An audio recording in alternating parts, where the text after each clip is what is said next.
that you're playing? Crucifix. The Bible. It's called The Bible. Oh, the show. Okay, the Bible. Gotcha. Yeah. Was that released in theaters, or was that like a miniseries? It was a miniseries, but it released on, I believe it releases on March 28th to the big screen. That's how good it is. Well, see, that was my point. Was that the Son of God? Was that the Son of God? Yes. Okay, yeah. That's already out where we're at. I think it's been limited release, and it might go wider. I could be wrong on that. Yeah. Now, the bigger one, they're making Noah, and then I heard Ridley Scott in December is making Exodus. He's with Christian Bale. Now, from what I can tell, Noah looks like it's a bunch of garbage. Absolutely. Really? It was not taken from the scripture. You won't see no giants in there. Yeah, I heard that it was not good. That it was not taken from the scripture. I watched some of it just on the trailers, and I didn't know what they were talking about. Now, it goes on, and after the 40 lashes, they take him to the main temple, sort of what they called the courtroom. And this is where they had what they called jury trials back then.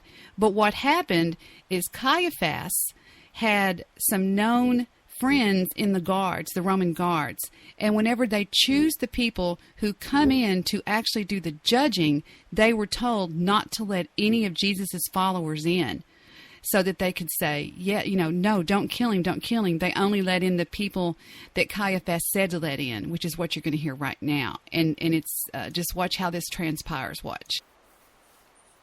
If you come to think about it, that place, in the Middle East, Jerusalem, and the whole Middle East today is still a very barbaric place.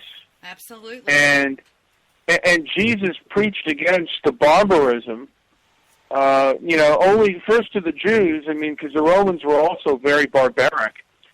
And they responded with barbarism.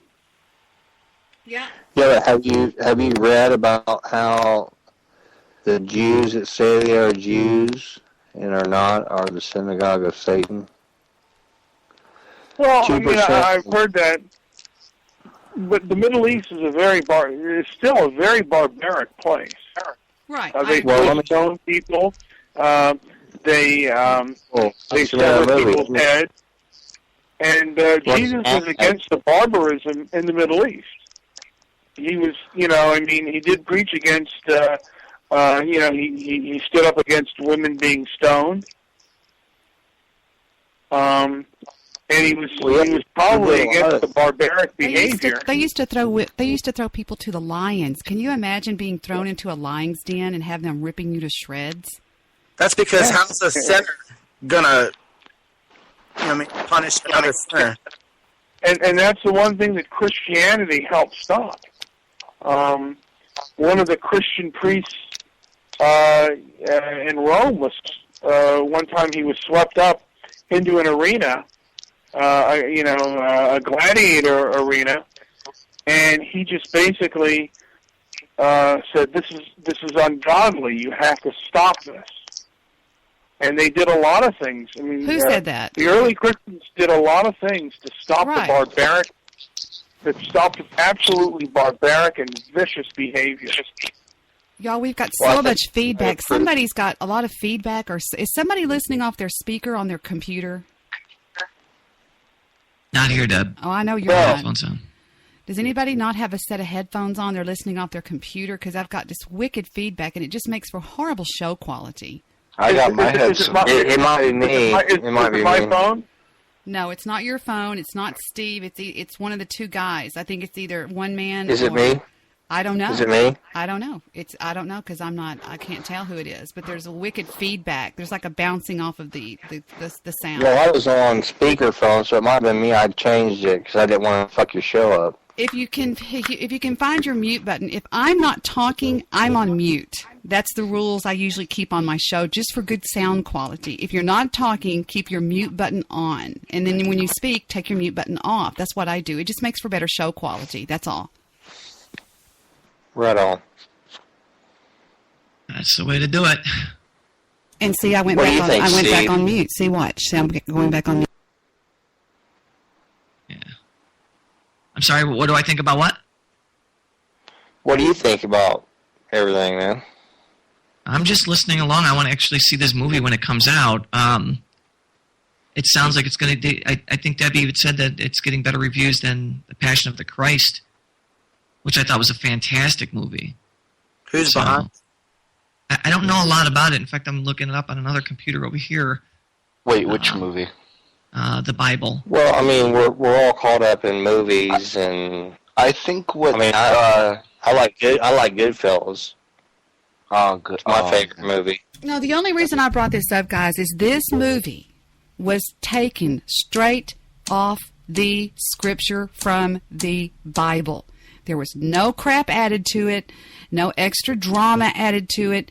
It was taken straight off the scriptures, word for word. It is the most authentic adaptation of the Bible ever to be produced in human history. Period. I agree. I agree. I just think that... Has anybody watched it? Yes, from beginning to end. I have several times. sound effects was involved.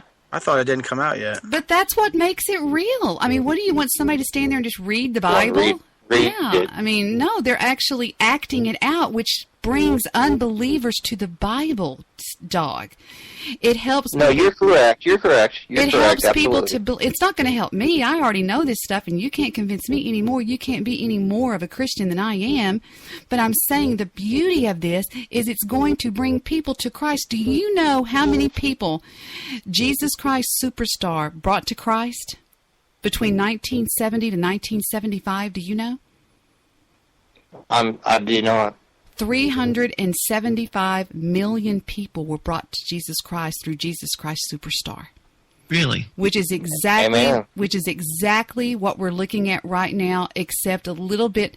Now, Jesus Christ Superstar was like, well, here's basically the same thing. This is through Jesus Christ Superstar. This is basically the trial of Christ. Watch. And says, remember when Jesus first walked up to the temple and he started tearing it all up and everything, and he said, "My house shall be a house of prayer, and you have made it a den of thieves." That's true. That's history right there. Whether or not you believe... Right, and I do agree with you, Debbie, but my only... the only thing that I disagree with is that beginning, that now, you know, it's kind of like, you know, I mean, music does induce mood, so if you... I really agree with it. You're looking I just at this think the wrong way. No, nothing other than Scripture is You're looking at this the wrong way. This brought people to Christ. This brought people that didn't even believe to Christ. How can you say anything negative about it? It was beautiful. It was beautiful. It gave them the book in the form of rock and roll. Whatever wins them. Yeah, you got to look at it. Well, you're right there. I know. I mean, you got a point. You know, I know I guess I'm right. however you... Here's the You know, trial before you go about Pilate. it. Check it out. Here's the trial before Pilate as done by Jesus Christ Superstar over how many years ago? 50 years ago, I guess? Check it out.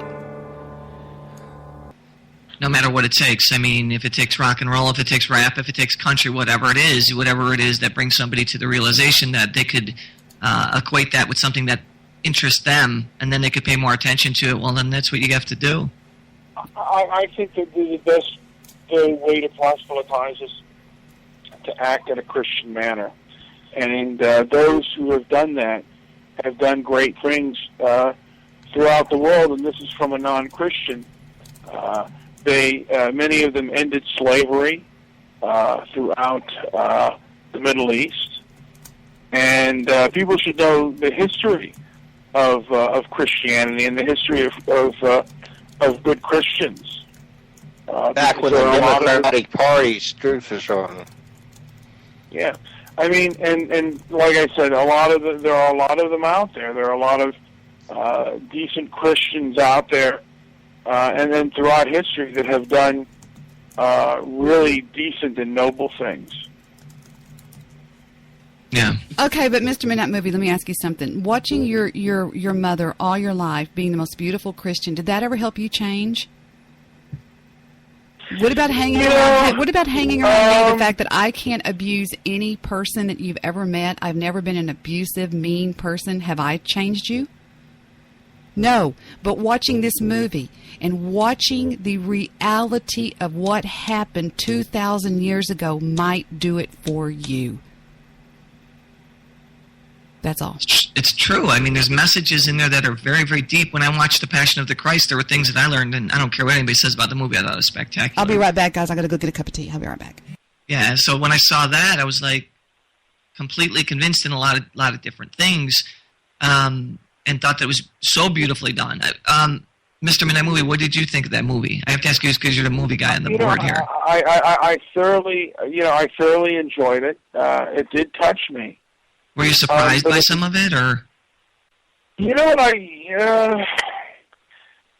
saw it rather like later when it had come out, and not really. I wasn't, I guess if I saw it earlier, I may have been surprised, but I had read about it and I had heard about it, so I kind of was prepared to what I was about to see.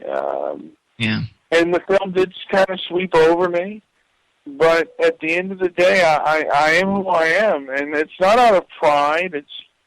It's not out of that I'm too good for God or anything like that. It's just that Are you aware? And I'm not trying to interrupt you. I just wanted to chime in. What's up, brother? Are you all aware that Christians are being beheaded all over this country, or I'm not this country, but the world? Yes. Have you seen the YouTube videos? Yeah. Yes, I have. I haven't seen the only beheading that I saw, and I think he was Jewish, was Nicholas Berg, and it was a very gruesome beheading. He wasn't just beheaded; he had his head sawn off. And he was very disturbing, isn't it?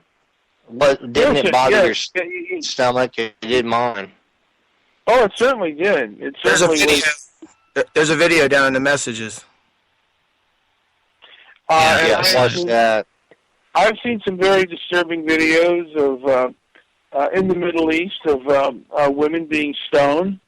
I've also seen, actually, for me, the most shocking one, and I don't know if it was Africa, if it was in West Africa, or if it was a Muslim country, where I saw the chopping off of a hand from a thief. Yes, I've seen that as well, which is brutal to watch. If you don't mind me asking, why do you not believe in Jesus? I became an atheist around the age of 13. And I just,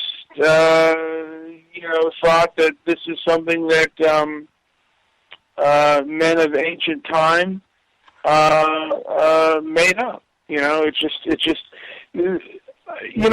I think Stefan Molyneux said it best was, if it sounds made up, it more than likely is untrue.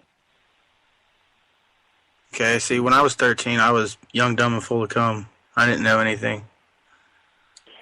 You know what? I didn't know that much either, but I knew. I just said, well, this stuff. We know what we've been taught. Yeah.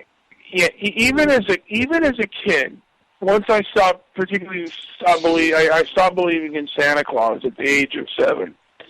And then other stuff that people were telling me. Yeah, that was the first lie that we were taught. Santa Claus, of course. Yeah.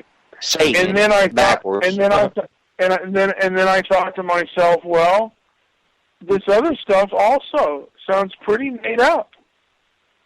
I remember being in catechism, with Catholic school, and thinking to myself, you don't actually believe this stuff, do you?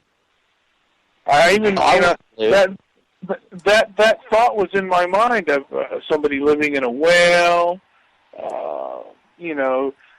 the parting of the Red Sea, it's just like, and it just seems like something, something that somebody made up,